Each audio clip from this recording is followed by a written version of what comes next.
الرحمن الرحیم. آپ سب کا بہت بہت شکریہ.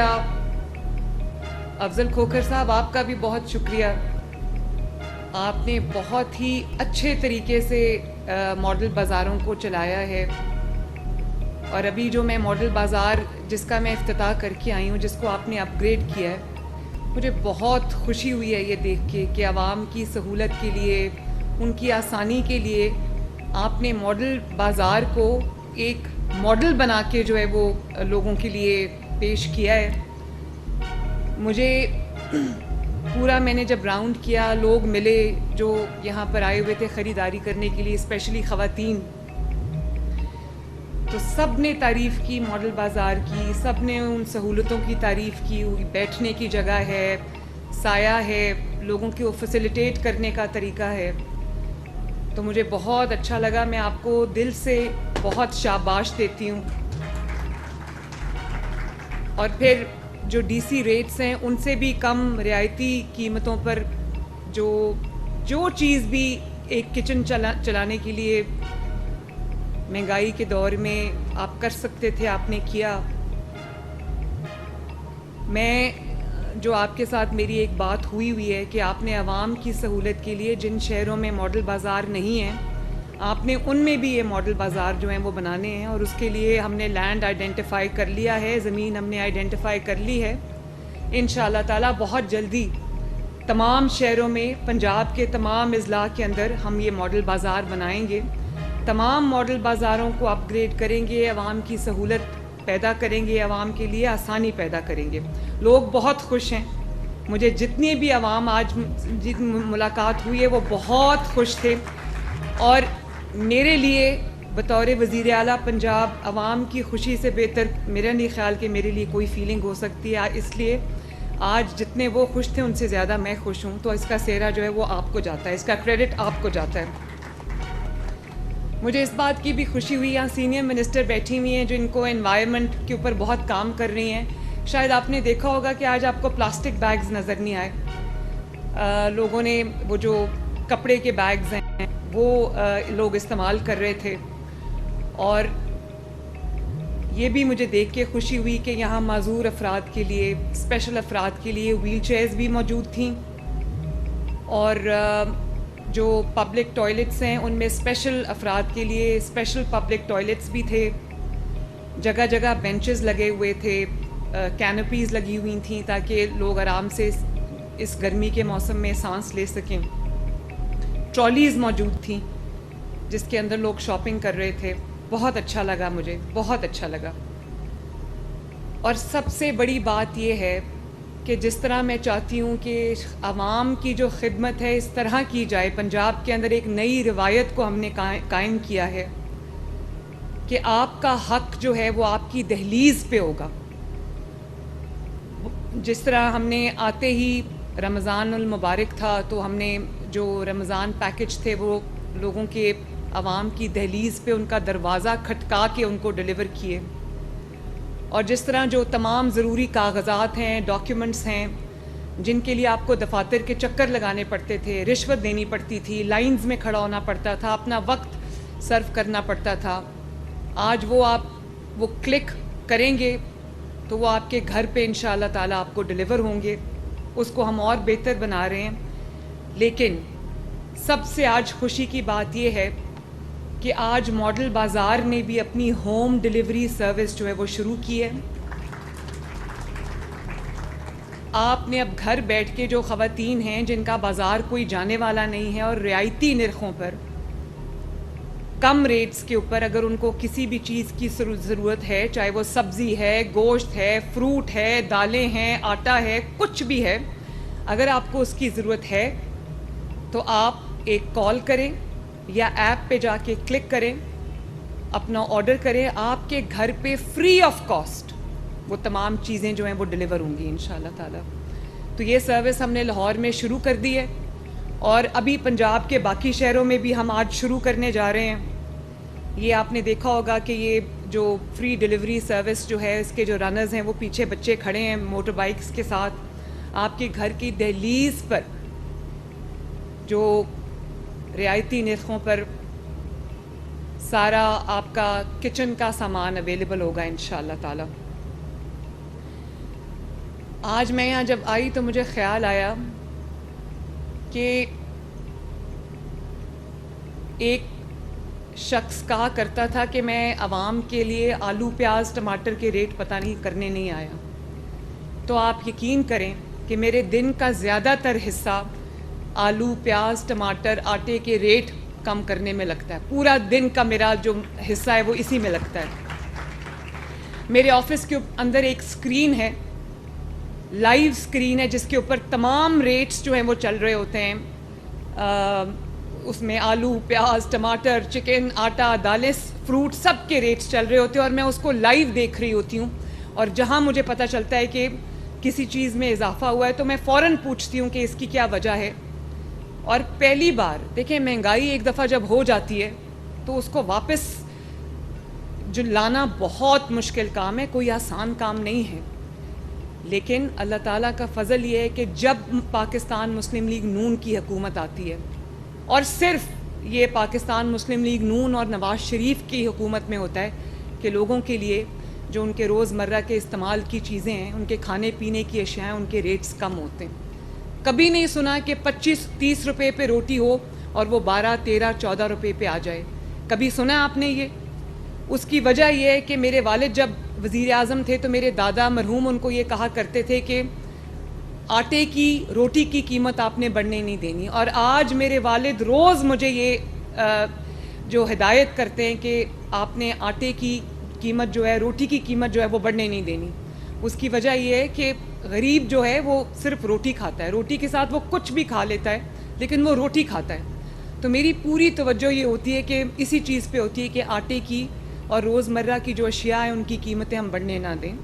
تو مہنگائی میں یقیناً کمی ہوئی ہے. شہباز شریف صاحب کو چند مشکل فیصلے کرنے پڑے ہیں, لیکن اس کی ایک وجہ ہے.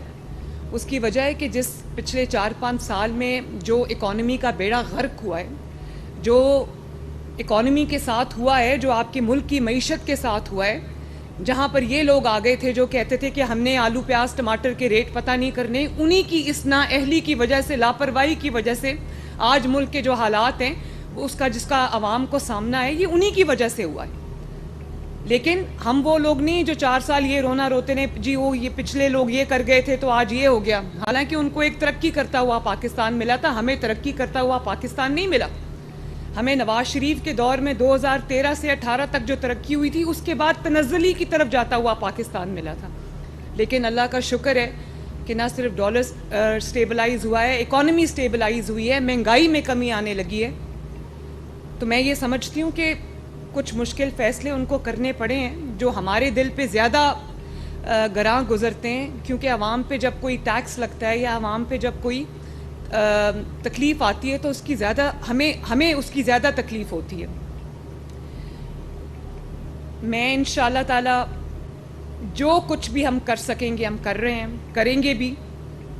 بجلی کے بل بڑھے ہیں تو ہم نے ایک پاکستان کی تاریخ کا سب سے بڑا ہم سولر منصوبہ جو ہے وہ پنجاب لے کے آ رہا ہے, جو 0 to 200 یونٹس کے یوزرز ہیں ان کو پہلے بھی بجلی سبسڈائز ریٹس پہ ملتی ہے, ہم ان کو فری سولر دینے لگے ہیں. اور 200 سے 500 یونٹس تک کے جتنے بھی یوزرز ہیں ان کو انشاءاللہ تعالی ہم سولر پورا ایک سولر سسٹم دیں گے جس سے ان کے بجلی کے بلوں میں کم از کم 50% جو ہے وہ کمی ہوگی انشاءاللہ. اور 5 سال کے بعد جب وہ اپنی آسان اقساط ہے, ہم نے زیادہ اقساط نہیں رکھی, وہ اقساط کو وہ جو قسط آپ دیں گے مہینے کی وہ ہم نے انکلوڈ کی آپ کے بل کے اندر, یعنی کہ اس کو ڈال کے بھی آپ کا جو بل ہے وہ تقریباً 50% کم ہوگا. اور اس کے بعد 5 سال کے بعد وہ سولر سسٹم آپ کا ہوگا اور آپ کو ہمیشہ کے لیے جو مہنگے بلز ہیں ان سے نجات ملے گی. تو یہ ہم لانچ کرنے جا رہے ہیں. یہ تقریباً کوئی 50 لاکھ کے قریب یہ یوزرز ہیں, 500 یونٹس تک کے. تو انشاءاللہ تعالی ہم سب کو کیٹر کریں گے. یہ تقریباً 600-700 بلین روپے کا منصوبہ ہے. اور اس پہ آج ابھی میری آفس میں جا کے پہلی میٹنگ میری اسی پہ ہے اس کو ہم اس کی نوک پلک درست کر رہے ہیں. کل نواز شریف صاحب نے مجھے کہا ہے کہ مجھے فائنل پریزنٹیشن دو, وہ گو ہیڈ دیں گے, ہم اس کو انشاءاللہ تعالیٰ لانچ کر دیں گے. میں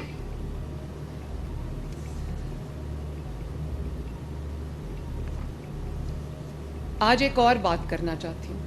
یہ جب ملک سٹیبلائز ہونے لگتا ہے, جب اس ملک میں عوام کی زندگی میں بہتری آتی ہے, ترقیاتی کام ہونے لگتے ہیں, مہنگائی کم ہونے لگتی ہے, تو کسی نہ کسی کو اس کی تکلیف شروع ہو جاتی ہے. پتہ نہیں کون سی ایسی نظر ہے جو اس ملک کو لگ جاتی ہے. چند افراد کا ایک ٹولہ بیٹھ کر کوئی ایسے فیصلے کر دیتا ہے جس سے ترقی کا جو عمل ہے یا وہ رک جاتا ہے یا وہ ریورس ہو جاتا ہے. ابھی آپ نے دیکھا ہوگا کہ سٹاک مارکیٹ 82,000 پہ پہنچی. 82,000 پہ. یہ بلا وجہ نہیں ہوتا, یہ ایک سینٹیمنٹ ہوتا ہے مارکیٹ میں جس میں لوگوں کا اعتماد ہوتا ہے حکومت کے اوپر کہ یہ حکومت کچھ ایسے فیصلے کر رہی ہے جس سے اکانومی میں بہتری آ رہی ہے, جس سے چیزوں کے اندر بہتری آ رہی ہے, عوام کی زندگیوں میں بہتری آ رہی ہے. تو اب آپ دیکھیں یہ جو ابھی سپریم کورٹ کا ڈیسیجن آیا ہے, یہ ڈی سٹیبلائزیشن کی کوشش نہیں ہے تو اور کیا ہے, مجھے اس کا دوسرا نام تو سمجھ نہیں آتا. ایک ایسا شخص جس کو آج آپ یہ بھی نہیں کہہ سکتے کہ وہ tried and tested and field نہیں ہے.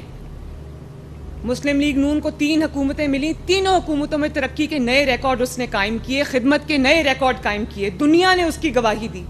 اور ایک شخص ایسا ہے جس کو 4 سال حکومت ملی, اس نے وہ تباہی کی اس ملک کی کہ جس کی کوئی مثال نہیں ملتی. 4 سال میں ترقی کرتے ہوئے ملک کو نیچے لانے کے لیے بھی بہت بڑی نااہلی کی ضرورت ہے, وہ اس سے بھی بڑے نااہل تھے. آج جو ہمارے حالات ہیں ملک کی اکانومی کے, آج جو ہمارے حالات ہیں عوام کے اوپر جو تکلیفیں آئی ہوئی ہیں, یہ اسی 4 سال کا نتیجہ ہے جس کے اندر آئی ایم ایف کو تو نواز شریف نے وہ پروگرام سکسیسفلی ختم کر کے اس کو خداحافظ کہہ دیا تھا. واپس آئی ایم ایف کو لانے والا کون ہے؟ وہی ہے جو آج اڈیالہ جیل میں بیٹھا ہوا ہے, اپنے کرموں کی سزا بھگت رہا ہے. تو میں حیران ہوں جب یہ سپریم کورٹ کا ڈیسیجن آیا جس میں انہوں نے وہ کچھ بھی عطا کر دیا جو مانگا ہی نہیں گیا تھا ان سے. سپریم کورٹ کے ان ججز نے آئین کو ری رائٹ کیا ہے. آئین کیا کہتا ہے؟ آئین اور قانون کہتا ہے کہ آپ فلور کراسنگ نہیں کر سکتے, اور سپریم کورٹ کے ان ججز کا ڈیسیجن کہتا ہے کہ آپ فلور کراسنگ کریں. یعنی کہ جو پہلے ایفیڈیوٹ آپ نے جمع کرایا ہے وہ نہیں, ہمارے پسند کا نہیں ہے, ہماری پسند کی جماعت کو جوائن کریں گے تو بات بنے گی. میں نے تو اس طرح کی کبھی, ایک عمر عطا بندیال صاحب نے آئین کو ری رائٹ کیا تھا, ایک میں نے اب دیکھا ہے کہ آئین اور ایک جماعت کو فیور کرنے کے لیے, ایک ہارے ہوئے شخص کو فیور کرنے کے لیے جو آج قوم کا مجرم ہے, قوم کی جو آج جو تکلیفیں ہیں, جو مصیبتیں ہم پر آئی ہوئی ہیں بطور ملک اور بطور کام, وہ اس کا ذمہ دار ہے. آپ دیکھیں اس کو لانے کے لیے آئین کو ری رائٹ کر رہے ہیں. میں تو مطلب عقل نہیں مانتی ان فیصلوں کو, عقل نہیں مانتی ان چیزوں کو, کہ یہ تو ان سے تحریک انصاف نے مانگا بھی نہیں وہ جو ان کو مل گیا ہے, ٹرے میں رکھ کے پیش کیا ان کو, اور ان کو کہا ہے کہ 15 دن کے اندر اندر تحریک انصاف جوائن کرو. وہ تحریک انصاف جو بطور جماعت پارلیمنٹ میں ایگزسٹ ہی نہیں کرتی, وہ اللہ تعالیٰ کو حاضر ناظر جان کر ایک ایفیڈیوٹ جمع کرا چکے ہوئے ہیں. ان کو کہا گیا ہے کہ نہیں وہ ایفیڈیوٹ ٹھیک نہیں ہے, تحریک انصاف کو جوائن کرو. مجھے تو انسان کی عقل دنگ رہ جاتی ہے کہ یہ کون ہے جن کو آج ملک کی ترقی, ملک آگے بڑھتا ہوا اچھا نہیں لگ رہا, اور اس کے لیے وہ آئین کو ری رائٹ کر رہے ہیں. بڑی آج خیبر پختونخوا میں 11واں سال ہے ان کی حکومت کو. کیا کر لیا خیبر پختونخوا میں؟ پاکستان کا 4 سال میں جو بیڑا غرق کیا ہے وہ خیبر پختونخوا میں 11 سال ہو گئے ہیں. ایک سڑک آپ کو نظر نہیں آئے گی, ایک کام آپ کو نظر نہیں آئے گا. یقین مانے ابھی میں گئی ہوئی تھی خیبر پختونخوا, یہ جو 2 چھٹیاں تھیں, تو میں حیران رہ گئی. جہاں پنجاب ختم ہوتا ہے اور خیبر پختونخوا شروع ہوتا ہے, وہاں پر ترقی ختم ہوتی ہے اور تنزلی شروع ہوتی ہے. تکلیف ہوتی ہے دیکھ کے. خیبر پختونخوا میرا صوبہ ہے, میرا ملک ہے, اس کے عوام بھی پاکستان کے عوام ہے, ترقی ان کا بھی حق ہے, اچھی زندگی ان کا بھی حق ہے. لیکن نااہلی آپ دیکھیں, صرف سیاسی نعرے بازی, صرف بدتمیزی, بد تہذیبی, نااہلی, نالائکی, اور اپنی فرائض سے بطور سیاسی جماعت اپنے فرائض سے مجرمانہ غفلت، اس کے علاوہ اور ہے کیا ان کے پاس؟ اور اگر ایک حکومت آ گئی ہے جو ملک کو بحران سے نکال رہی ہے، اکانومی کو سٹیبلائز کر رہی ہے، عوام کی تکالیف دور کرنے کے لیے دن رات محنت کر رہی ہے، تو میں سپریم کورٹ کے ججز سے یہ عرض کرنا چاہتی ہوں کہ چلنے دو اس ملک کو. جس شخص کو آپ واپس لانا چاہتے ہو وہ شخص اس قوم کا مجرم ہے. آپ کے لیے ہم اتنا آسان نہیں ہونے دیں گے. انشاءاللہ تعالیٰ یہ حکومت 5 سال پورے کرے گی، اور اگر کسی نے اس کو ڈی سٹیبلائز کرنے کی کوشش کی، کسی نے رکھنا ڈالنے کی کوشش کی، کسی نے پولیٹیکل انسٹیبلٹی لانے کی کوشش کی، تو اس کے ساتھ آئینی ہاتھوں سے نپٹا جائے گا. 2017 میں بھی یہ فیصلے ہوئے تھے. ترقی کرتا ہوا ملک ایک پاناما جیسے بدنام زمانہ فیصلے کی وجہ سے ملک ڈی سٹیبلائز ہو گیا، اور آج تک تو سنبھلنے میں نہیں آ رہا. تو خدارہ اس ملک پہ رحم کریں، اس قوم پہ رحم کریں. اور میں عوام کو بھی کہوں گی کہ اس طرح کا جو بھی فیصلہ آتا ہے ہمیں اس کو دھیان سے دیکھنا ہے کہ اس کے پیچھے محرکات کیا ہیں، اس کے پیچھے وجوہات کیا ہیں. آپ کہتے ہیں کہ ہم اپنے ضمیر کے مطابق فیصلے کرتے ہیں. آپ کو ضمیر کے مطابق فیصلے نہیں کرنے ہوتے، آپ کو آئین اور قانون کے مطابق فیصلے کرنے ہوتے. اگر آپ کا ضمیر بکا ہوا ہے تو ہم کیا کر سکتے ہیں؟ یہاں پر ضمیر کے مطابق فیصلے نہیں ہوتے، یہاں آئین اور قانون کے مطابق فیصلے ہوتے ہیں. اور جہاں آپ اپنے ضمیر کے مطابق فیصلے کرتے ہیں جو کہیں لنکڈ ہوتا ہے تو آئین اور قانون کا قتل ہوتا ہے، اور یہ ملک کی حالت ہوتی ہے جو ہے. آپ ذمہ دار ہیں ملک کی اس حالت کے. تو میں عوام سے یہ ریکویسٹ کرنا چاہوں گی کہ اپنی آنکھیں اور کان کھلے رکھیں، اپنے دوست اور اپنے دشمن کو پہچانیں. بہت ہو گیا، 76 سال ہو گئے ہم انہی چیزوں میں الجھے ہوئے. اب یہ مزید نہ برداشت ہوگا اور نہ کرنا چاہیے. ایک جماعت جس کا کام فتنہ پھیلانا ہے، انتشار پھیلانا ہے، لڑائی جھگڑا کرنا ہے، گالی گلوچ کرنا ہے، پتہ نہیں وہ کدھر سے لانچ ہوئے میں، کدھر سے ان کو پیسہ آتا ہے. آپ دیکھیں کبھی ملک کے لیے بات نہیں کریں گے تو گالم گلوچ کریں گے، بدتمیزی کریں گے، چاہے وہ پارلیمنٹ ہو یا پارلیمنٹ سے باہر ہو. اور آج ان لوگوں کو یہ کورٹس بیلز دے رہی ہیں جن کو، اور ان کو معصوم بنا کے پیش کیا جا رہا ہے، بے گناہ بنا کے پیش کیا جا رہا ہے. میں بھی خاتون ہوں، اگر کوئی خاتون بے گناہ جیل میں جاتی ہے تو مجھے بھی تکلیف ہوتی ہے، کیونکہ میں بے گناہ جیل بھگت کے آئی ہوں. لیکن یہ نہیں ہو سکتا کہ ایک عورت نے اس ملک اور قوم پہ حملہ کیا ہے، اس ملک کی تنصیبات پہ حملہ کیا ہے، آگ لگائی ہے، انتشار پھیلایا ہے، اور آپ اس کو کہیں وہ معصوم ہے. اس بیچاری کو 2 سال ہو گئے جیل میں بند ہوئے ہوئے.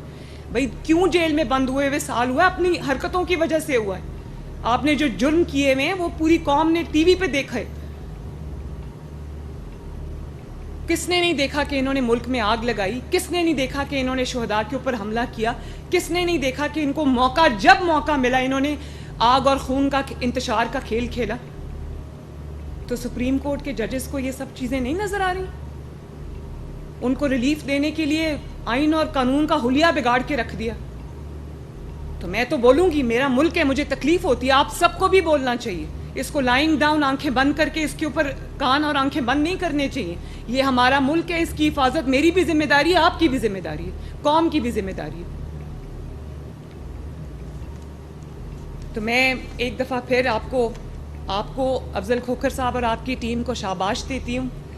قوم سے پھر وعدہ کرتی ہوں کہ انشاءاللہ تعالی جب تک ہم یہاں پر ہیں، ان عہدوں پہ ہیں، سدا عہدوں پہ کسی نے نہیں رہنا، جب تک ہم ان عہدوں پہ ہیں انشاءاللہ تعالی اس ملک کے لیے، اس قوم کے لیے ترقی جو ہے، خدمت ہے، اس کی نئی مثالیں ہم قائم کرتے رہیں گے. ابھی محرم الحرام 9 اور 10 محرم گزرے ہیں. عاشور جو ہے وہ یوم عاشور گزرا ہے. تو میں پنجاب کی پوری انتظامیہ کو، پولیس کو، اپنے کیبنٹ ممبرز کو، جن میں سے کچھ یہاں تشریف بھی رکھتے ہیں، ان کو بھی شاباش دینا چاہتی ہوں. میں ریسکیو 1122 کو، واسا کو، تمام جو گورنمنٹ کے ادارے ہیں ان کو شاباش دینا چاہتی ہوں کہ مثالی جو لا اینڈ آرڈر سچویشن تھی، الحمدللہ اس کو عوام کے لیے آسانی کے ساتھ اس کو قائم رکھا. تمام کیبنٹ ممبرز جو تھے وہ فیلڈ میں تھے. ایک ایک کیبنٹ ممبر کی ڈیوٹی لگی ہوئی تھی ایک ایک ڈویژن کے اندر, تمام فیلڈ میں تھے, اور 10ویں محرم کا جو آخری جلوس تھا جب تک وہ ختم نہیں ہو گیا پرامن طریقے سے کیبنٹ ممبرز اپنے گھر نہیں گئے. اور اس کے علاوہ جتنے ہمارے کمشنرز ہیں, ڈی سیز ہیں, اے سیز ہیں, ہمارے آر پی اوز ہیں, پولیس کے ڈی پی اوز ہیں, تمام نے فیلڈ میں رہے, گراؤنڈ پہ رہے, عوام کے ساتھ رہے, ان کی حفاظت کرتے رہے, ان کے لیے آسانیاں پیدا کرتے رہے. اور یہ پہلا محرم ہے جس میں حکومت پنجاب نے جو عزاداران ہیں ان کے لیے ہم نے سبیلیں لگائیں, شربت کی سبیلیں لگائیں, ان کے لیے جو کھانا ہے وہ فراہم کیا اور نیاز فراہم کی, کیونکہ یہ سب اللہ تعالیٰ کی مخلوق ہے, یہ سب میری ذمہ داری ہے. کون کس فرقے سے تعلق رکھتا ہے یہ دیکھنا میرا کام نہیں ہے, عوام کے لیے سہولت پیدا کرنا میرا کام ہے. انشاءاللہ تعالیٰ وہ میں کرتی رہوں گی. اور میں یہ بھی آپ کو کہنا چاہتی ہوں کہ یہ پرابیبلی پہلا محرم الحرام ہے جس کے اندر ہم نے جو سیلولر سروسز ہیں اور انٹرنیٹ ہے اس کو بند نہیں کیا. صرف جہاں پر ایک ہائی رسک سچویشن تھی, جہاں پر ہائی الرٹ تھا, ان علاقوں کے علاوہ ہم نے عوام کی سہولت کے لیے فون سروسز اور انٹرنیٹ سروسز بند نہیں کی. اس کے باوجود الحمدللہ مثالی امن و امان رہا صوبے کے اندر. ڈرون کیمراز سے پہلی بار ہم نے تمام جو جلوس تھے, مجالس تھیں, ہم نے ان کی جو پروٹیکشن تھی, سیکیورٹی تھی, وہ کی. ہم نے ڈرون اڑتے رہے, دیکھتے رہے اس کو. ہم نے ہر شہر کے اندر ہم نے ایک کنٹرول روم قائم کیا تھا جس کو ہم نے لنک کیا تھا سینٹرل کنٹرول روم لاہور سے. ایک ایک لمحہ ہم مانیٹر کرتے رہے, ایک ایک لمحہ ہم اس کو دیکھتے رہے, اور اللہ تعالیٰ کا شکر ہے کہ خیر اور عافیت سے یہ اپنے انجام کو پہنچا. تو اللہ تعالیٰ ہم سب کا حامی و ناصر ہو. اللہ تعالیٰ پاکستان کو دن دگنی رات چوگنی ترقی عطا فرمائے, اور اللہ تعالیٰ پاکستان کے دشمنوں سے, پاکستان کا برا چاہنے والوں سے, پاکستان کو ڈی سٹیبلائز کرنے والوں سے اس ملک کو محفوظ رکھے. بہت بہت شکریہ.